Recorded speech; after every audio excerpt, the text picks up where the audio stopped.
The most serious confrontation between India and China in decades ended in February when they withdrew troops from a disputed border stretch in Ladakh. But the India-China frontier remains a dangerous flashpoint as talks to resolve differences at other contested points in the Himalayas have hit a stalemate. Both sides have reinforced their positions. In fact, China has been amassing troops quite significantly, building semi-permanent structures and making a show of force along that long boundary with India.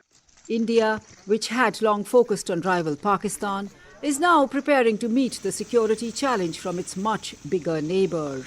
It is building roads and tunnels to move troops and weapons faster along the China border. Prime Minister Narendra Modi participated in 2 summit meetings this year with the United States, Japan and Australia to firm up a strategic grouping called the Quad, meant to counter China. That's a challenge that India has woken up in ways that are quite dramatic. But I think that was happening even before the present crisis happened. And now, of course, India is responding in kind. We have seen India not only ratcheting up its troop presence along the border, but also taking some important decisions like formalizing Quad. Domestic crises also challenged Modi. A deadly second wave of the coronavirus pandemic, fueled by the Delta variant, sickened or killed millions in the summer, just months after Modi had virtually declared victory against the virus. His government floundered to cope.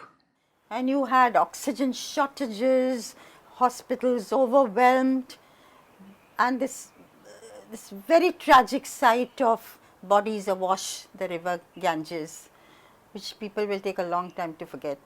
So given that, yes, he did come in for criticism.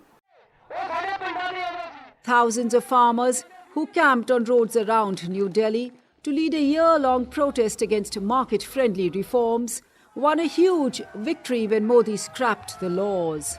It was a rare concession by a leader who has seldom tolerated a challenge to his authority during his 7-year rule. We are so glad that Modi repealed the laws. We are going home very happy. The sheen on India's strongest leader in decades has worn off, say analysts, especially as millions of poor people deal with the economic devastation caused by the pandemic. Apart from, the COVID mishandling, certainly livelihoods, lack of jobs, economic distress. Families pulling out their children from school because there isn't the money, girls being married early, child marriage on the increase because, parents can't look after them. I think we haven't felt yet, the enormity of what has happened during 2021.